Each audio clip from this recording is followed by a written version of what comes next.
காலை வணக்கம். தினம் ஒரு திருக்குறள். அதிகாரம் 32. இன்னா செய்யாமை.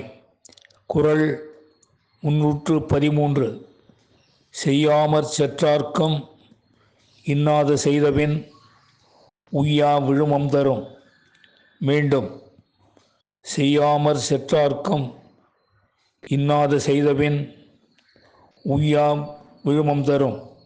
இதன் விளக்கம்: யாருக்கும் கேடு செய்யாமல் இருப்பவருக்கு பகைவர் கேடு செய்துவிட்டால் அதற்கு பதிலாக அவருக்கு வரும் கேடு மீளாத துன்பத்தை தரும் என்பதை அறிவோம்.